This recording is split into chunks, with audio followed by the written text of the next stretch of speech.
And we are live. Hey, mystery and thriller fans. I'm your on-air host, Sara DiVello, and I'm so excited to be back tonight with this special pre-launch event with Alan Drew, here to give us the inside scoop on his brand new book, The Recruit. Alan, welcome to Mystery and Thriller Mavens. Tell us about The Recruit.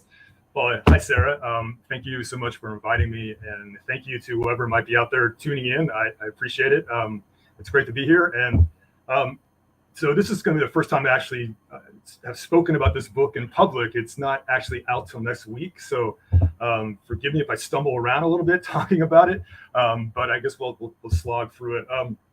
The Recruit is really like the second book of what's going to be a three-part series, which started in 2017 with the first book. So it was titled Shadow Man.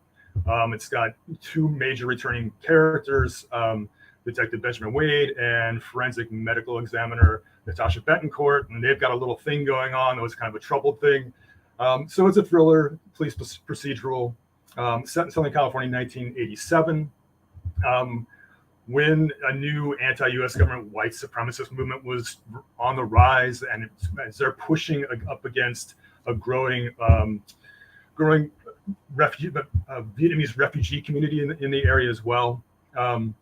And these white supremacists are sort of using the brand new internet to spread their ideology, and they're using that to recruit people as well. And so the story really focuses around a troubled teenager named Jacob Clay, who was being indoctrinated into this white supremacist movement, and who ultimately commits some horrible crimes against the Vietnamese community. And Ben Wade, of course, and Natasha Betancourt have to try to stop him before he attacks again. And they also need to try to stop this larger white supremacist movement before they strike again. That's the pitch. Well, that is a good pitch. Thank you, Alan. We can't wait to get into this. And thank you for giving us the inside scoop a week before pub date. So we are hearing about it first, as we always do on Mystery and Thriller Mavens. Catch a Clue is in the audience. Hey, Wendy. She says, hi, Sarah and Alan. Congratulations on your new book. Yay. Thank you, Wendy. Wendy, always a pleasure to see your name pop up. Hey, George Beach, welcome. Joining us live from Texas. George, welcome to the conversation. Thank you so much. Always a pleasure to see your name pop up, sir. He says, good evening. So good to have you. Melissa Watson joining us live from Australia. She says, hi, Sarah and Alan. Melissa, welcome to the conversation. Thank you so much. Yay, we are international, thanks to Melissa. So Alan, this book is racking up amazing praise. Let's kick off with Jeffery Deaver, who's been on the show twice. I'm a huge fan of his, and clearly he's a huge fan of yours because he has a lot of wonderful things to say. So I'm going to pop this up on the screen right here. He says this book, and just for a quick second, because of our face, extraordinary. The Recruit is as smart and stylish as it is compelling. The plot speeds like a race car on a breathtaking course filled with plots, twists, and turns. And the novel brims with rich psychological insights into the many full-drawn characters. I can think of no other thriller that portrays its vital themes, all relevant to our times, in such a riveting and up-close personal way. Bravo. So congratulations on that from King Deaver. Let's talk about the different aspects of that. So first of all, we all like speedy books, race car pace. What do you think? You're a professor. You're also an author. What do you think the key is to keeping that pace going like a race car? Yeah, I'm going to say I don't know a lot. I think the key for me is to make sure that there's something of real significance that happens in every single scene. And if something of real significance does not happen in that scene, then it probably doesn't belong in the book. So I'm always thinking about that sort of plot arc, the climbing up that mountain thing, and always trying to have a mini sort of plot arc in every single scene. So something significant happens, and that sets in motion certain questions or certain concerns, or puts a character in an uncomfortable situation, and then that sort of hopefully propels the story forward from there. So I'm always trying to balance going between. I'm always hoping there's something at risk for the characters, all the characters in the story, including the detectives. So trying to balance between what things are at risk for those characters, but also what's at risk in terms of, say, the investigation in the story. So hopefully that just kind of keeps these things compelling and keeps them rolling forward. good food for thought there. I like the idea of thinking of each scene as having a mini narrative arc, which is not easy to both be weaving a larger one and then also Right, little right. mini ones. So that's a really interesting way to think of that. Let's talk about the next part of Jeffrey Deaver's amazing praise, talking about the twists and turns. When Jeffrey was on, he shared that he is a vigorous plotter. So he spends 6 months plotting, and his plots are actually up to 180 pages. He also works in a completely dark room where he works with blackout shades and he tactile types. I'm assuming you have the same process. That's exactly how I work. It's I amazing. thought No. I wish I was one of those plotters, and I've always wanted to be. I'm unfortunately not, so it makes for a very messy process. And when I can tell, Jeffrey gets those books out pretty quickly, so those 180-page summaries must be very helpful. I really don't work that way. I never have. I've tried often to do that, but I'm really just kind of a flying by the seat of my pants kind of guy. But that's not entirely true. I mean, I do as I'm writing. Well, I may have a sense of where the story's going, but I might not know what's between those 2 points, and have to figure that as we go. And then as I write scenes, I'll also make notes to myself, where I think things are going. But I find that if I sit down and try to plot something out, a couple things happen. As soon as I see my handwriting or my words typed down, I think that sounds really stupid, And I also find that I tend to, when I'm plotting things out, I tend to go towards the most obvious things. Whereas if I'm sort of following the characters and following the story naturally as I go, the things that really need to happen in the story come out, and they're a little more original, I hope, than if I was plotting it out. But God, I wish I was a plotter. It seems like it would make life so much easier than the way I work. I also wish I was a plotter. Alas, I am not. Hey, Stephanie Cooper. Welcome to the conversation. Stephanie joining us live from California. She's an amazing bookstagrammer. She is at Fire Pit and Books, and her reviews are lit. See what I did there? Stephanie, thanks for tuning in. Melissa would like to know, Alan, what inspired the story for you, and why did you set it in 1987 of all years? Well, Great question. The quickest answer to that question is that, like I said, this is the second in a series of 3 books, and the first book is set in 1985. So I kind of needed to go back to the 80s. I grew up in Southern California in the 80s. And I grew up in a town called Irvine, California. I don't know if any Californians that might be out there know Irvine. Don't tell anybody, it's Rancho Santa Elena in the book. So part of writing this book and living in the East Coast, writing the first book and moving to this one, was to sort of excavate my experience growing up there, and a town that was a master plan community, 38 miles south of LA, that was really built in the late 60s, into the 70s, and through the 80s as a place for it was really built for white people who escaped Los Angeles, and to have their sort of own little world. And so my first book, Elements of Race, started coming into the book just because of where it's set, and the population demographics at the time.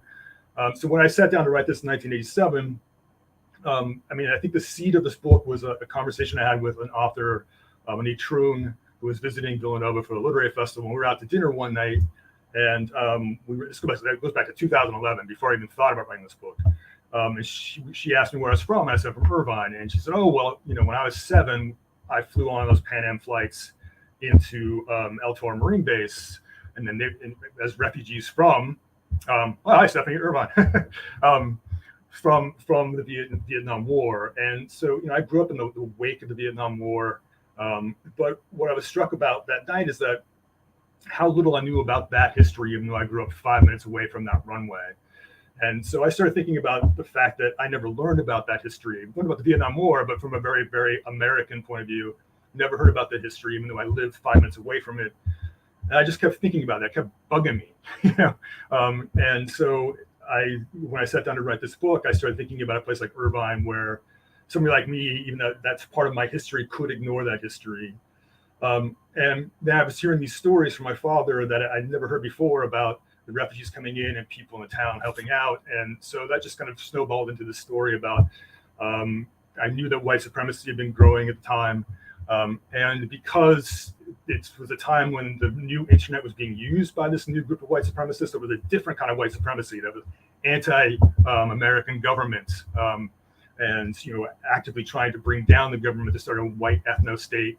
I wanted to start there as a way to maybe speak a little bit to some of the things that are happening now in this contemporary moment in the United States, when people feel compelled, and mostly white people, to attack their own capital. And January 6, 2020, in part because of the things they read on the internet.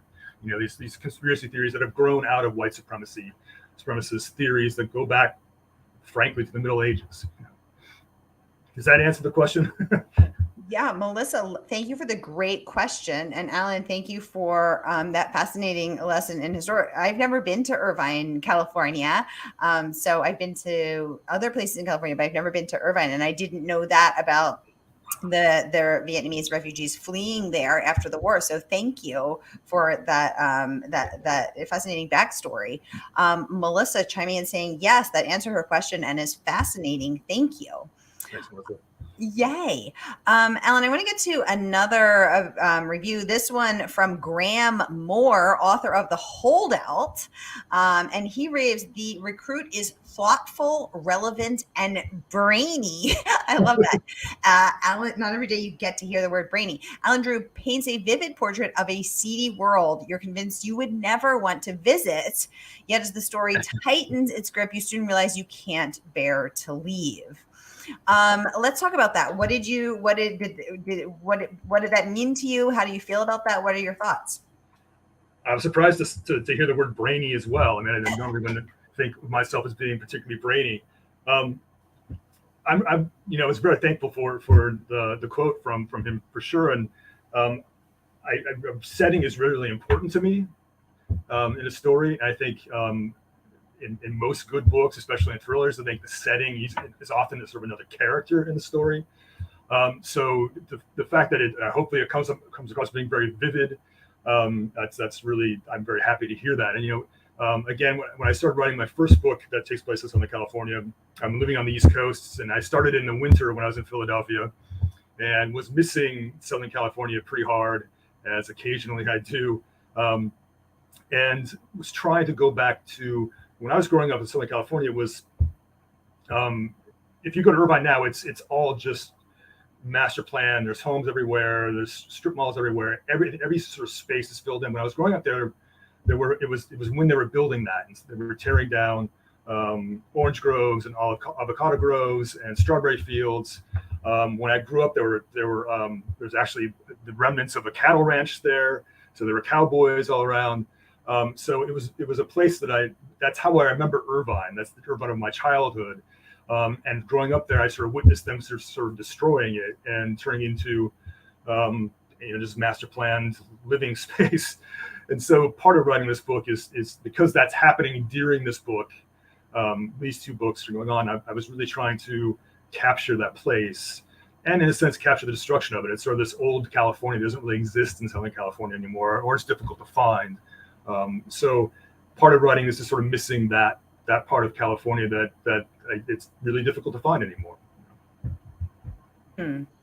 I like the idea of setting as character, and I think Jane Harper also does that really well, where the Australian wilderness or right. the Tasmanian, sort of rough sea is part of the character. I love that.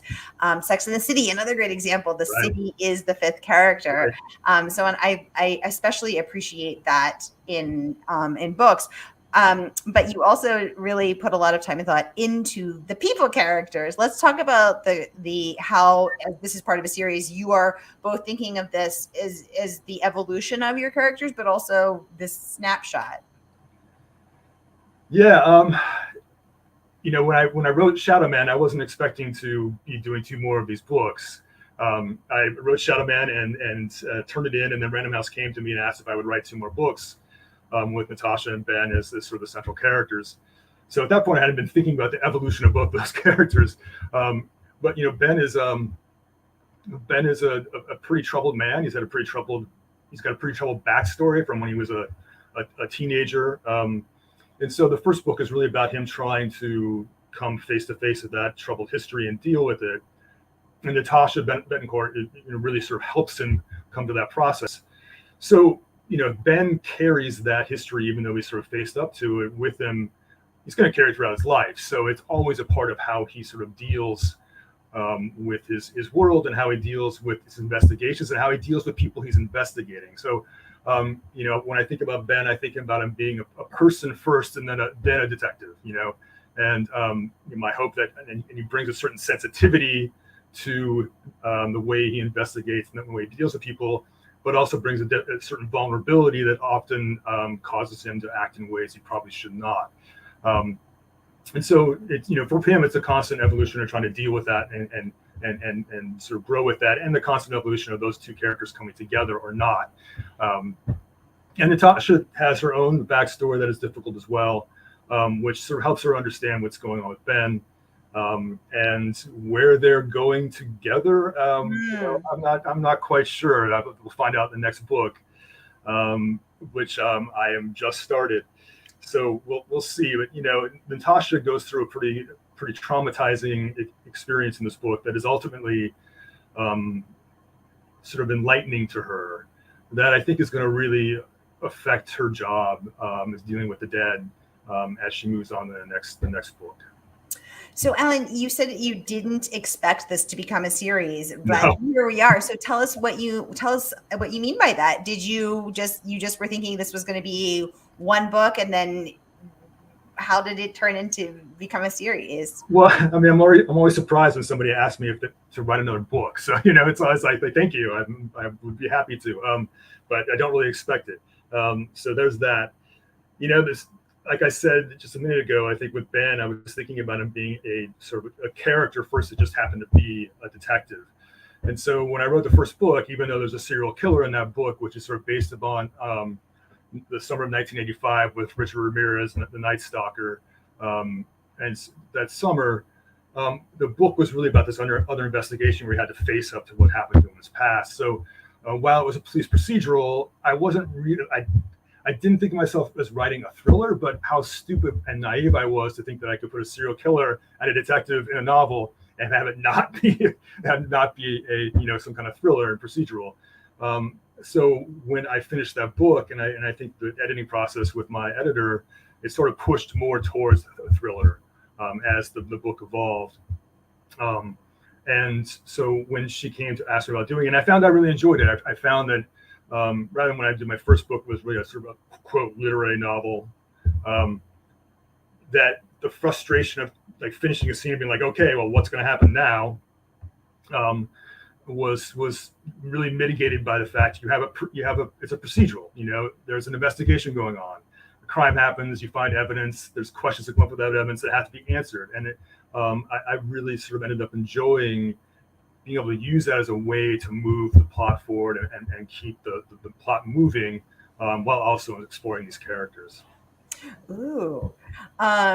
I think people are always sort of interested to hear about, the series versus the standalones. And Anissa would like to know, with this being a series, did that make the books easier or harder to write? Great question, Anissa. I'm wondering too. I got to say, at the moment, with the third book, it feels like it's making it more difficult to write. I don't know how to answer that question, to be honest. I think in some ways it makes it easier because you have these characters. I do think that Ben and Natasha are pretty strong characters. They have a lot of depth. They have a lot going on. So to be able to go back to those characters that sort of, as I think as writers, you write these characters and they feel real to you. They feel like people that live and breathe in the world. So to be able to go back to those characters that you know pretty well and go with them again into a story is really helpful in some ways. In other ways, constantly thinking about what else can I reveal about these characters that will continue to make them interesting. So that trying to make that happen, I think sometimes feels a little difficult. But again, if you have good, strong characters that have a lot of depth and feel like real people, you can find that in them. So in that way, I think it's been very nice and being very helpful to go back and spend more time with them. And I like these characters a lot, so I'm happy to do so. So yeah, did that answer the question? Anissa, let us know if that answers your question. Alan, let me ask you, because when you're writing a book after, I've never written a series, so I can't even imagine how hard it is. Do you keep like a character map or a story map where you're like, this happened between them? So you wouldn't say, for instance, oh, Natasha's never been to Paris, but then oops, in book 65, Right. you had sent, Natasha had spent her junior year abroad in Paris or something. I mean, how do you keep it all straight? Like, in the same way I should be like sitting down and doing what Jeffery Deaver does and actually write out plot that I follow. I should be doing that as well. It's a great advice. So maybe I'll do that for the next book. And partly because I didn't think I was going to write a second or third book. When I wrote the first one, I did not even think about doing something like that. So, a couple things happened. First, I would have to go and like, wait, what happened with these characters? When did this happen? So I'd have to go back and read the other book again to sort of find that information on why myself was going on. And then, once it got to editing and copy editing, because copy editors find every mistake that you make, period, and make you feel stupid because of your grammar. Then they start finding those things that are mistakes, that are anachronisms, and sort of take them out. So, but yes, I should go back through the books and do exactly what you said and make that sort of map about these characters, so I don't have to go through that in the next book. Yeah, exactly. You could have, the character map, the actual location map. I mean, there could be a lot this could be the next Scarpetta. You could be, far down that road. We'll see. Anissa saying perfect answer. Thank you. I'm just scrolling through, making sure I didn't miss anybody's questions. Alan, can you give us any inside scoop on you said you're working on the third one? You're finding the series harder. In what way? Just to continue finding, you said, revealing interesting things about the books. I think there's a couple of issues at work here. I have about 20 different ideas, is one issue. And I'm trying to I've been doing some writing in various different possibilities and trying to find the one that sort of really grabs me and makes me feel like it's going to compel me forward for the next, year and a half, 2 years that I'm going to be writing. And I think I have a pretty good idea what I do. But one of the things that's really important to me as well is that I think these first two books try to have an exciting thriller aspect to them, but they also are trying to deal with pretty serious thematic issues, and issues that are really important to me, especially issues that sort of are rooted in place and time then, that still have echoes to us today. So I've been trying to find that sort of social issue thing that I really want to explore, and I think I've found it. But if I talk about it and I say it out loud, I'm going to say like, that sounds so dumb, Alan, and then I'll have to like have a couple of beers and recover for a few days before I can think about it again. Or you might just, or you might scare it away. You might scare the good idea away. You don't want to do that. Y'all, the book is not even out yet. It is out next Tuesday. So I'm going to put the pre-order link right here.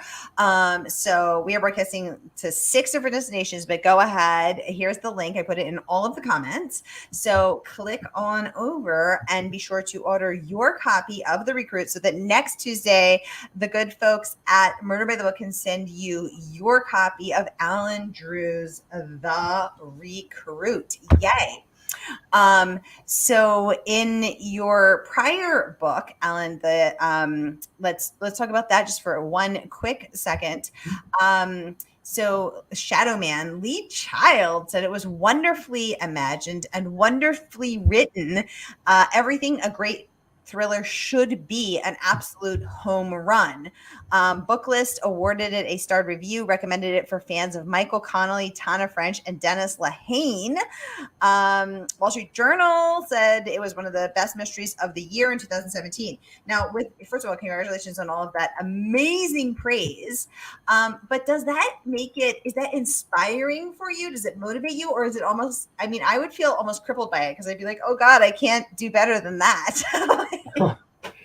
Yeah, there's a lot of things that cripple me when I'm writing. I think a lot of writers have sort of similar sort of sense of self-consciousness about their own work. And I don't know. It was, those reviews were very exciting. It was very nice to get them, and very nice to know that work was well received, and to be compared to those authors that I think can write really wonderful fast-driven thrillers, but also write really strong characters. It's a big comparison to live up to, and I don't know that I quite do, but it was actually made me feel good. It kind of, bolstered me a little bit. But yeah, writing this book, I felt a little bit of tension about that and worry that living up to that. But I also wanted this book sort of consciously knowing that I was writing a thriller, and I was thinking much more consciously about how a thriller works. So in part because, say, the Wall Street Journal said it was one of the best of 2017, it sort of gave me the confidence that I sort of, in some ways, maybe know what I'm doing a little bit, So that's nice. And then having the early reviews for this book have been very, very wonderful to read. And as you write a book and it goes out in the world, and it's in this place right now, this pre-publication place, where this anxiety where you have no control over it anymore, really. It's too late to do anything about it. Right. And you don't know how people are going to read it, how people are going to receive it. And you can't do anything if people hate it. You can't do anything if people love it. And if they do love it, that's all fantastic. And, it just sort of validates the work that you've done alone, And so, I used to, when I was, started out writing my first book, I always had this sense that somebody's looking over my shoulder when I was writing. I had to have the door closed behind me in my office, or else it's like somebody's looking. But of course, nobody cares what you're doing.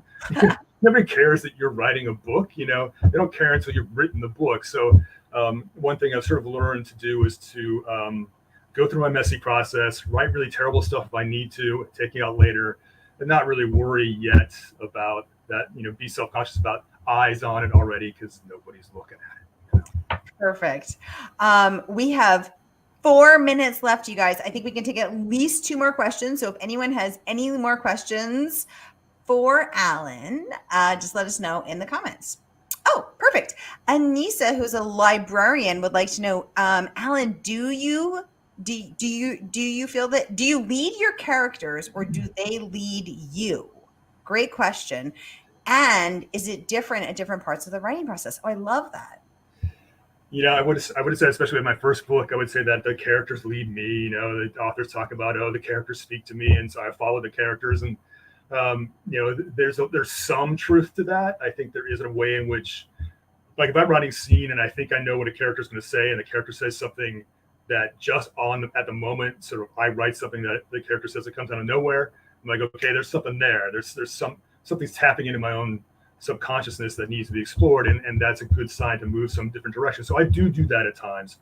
But with writing the procedural, you do kind of have to deal with the investigation. You do have to have the character do things, move the character forward. But I always am conscious and trying to make sure that I think that my characters are acting in a way that they would do that would be true to their nature as much as possible. I do think, I think all writers certainly bring themselves to their characters, even if the characters are writing are completely different from themselves. But there's always a way in which you as a writer get into your characters. And I think I wanted to be an actor years ago, and I'm a terrible actor. So I think that writing for me is a little bit like method acting. It's trying to sort of deeply get into a character and try to occupy them rather than be myself, which is liberating at times, and try to follow them as much as possible. When you are creating these characters, though, like, I was intrigued by what you said about you want to do things that are authentic to the characters themselves. Right. Is it hard for you as the creator of those characters to get out of the way of that, to let them be authentic, even when you can see that they're going to hurt themselves or hurt someone else or behave in a way that isn't, kind? Or is it hard to step back? I don't know. I'm thinking about the first book with Ben, when Ben is doing things that he shouldn't be doing because of his own fear. And that was really important to the character, even though he's hurting people and potentially letting other people get hurt. So, I think that when I'm running characters, I come with, I think you have to care about your characters. If you don't care about your characters, then you're not going to write good characters. And I really deeply care about Ben and Natasha. So when Ben is doing things that hurts himself and hurts other people, I don't like it. But it's sort of necessary to his character in terms of getting beyond that to a place where he can get into another space where he's not doing those things. So does that make sense?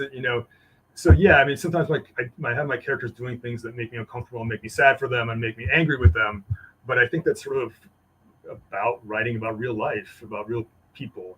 We do things that hurt people. We do things that are bad for us. It doesn't make us bad people, but that happens. So I try as much as possible to write honestly about that. I like that. I struggle with that. I'm always like, no, be the best. Be the best you can be. Like, don't succumb to this.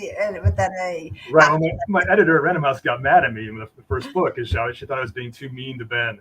She's like, let Ben have something. Let Ben win. I'm like, all right. Like, no, Ben has to go sit in the corner some more. Yeah. Oh my goodness. Wow. We are out of time. Time flies when you're having fun. Y'all, the book is out next Tuesday. And like Alan said, it is too late for him to do anything about it, which means we can pre-order now. So everybody grab your copy tonight. Tonight, and our friends at the store will send it out to you next Tuesday. Alan, thank you so much for coming on to chat about your book for the first time with us in this. We got through it. Yay! In the special pre-launch event. Now you can go, do a bunch of vodka shots and relax on the couch and recover from the trauma that was this interview. And Anissa is saying, thank you so much. Great conversation. Anissa, thank you so much. Y'all, I'll be back at the top of the hour with Peter Spiegelman, a secret about a secret. Stay tuned. Thank you.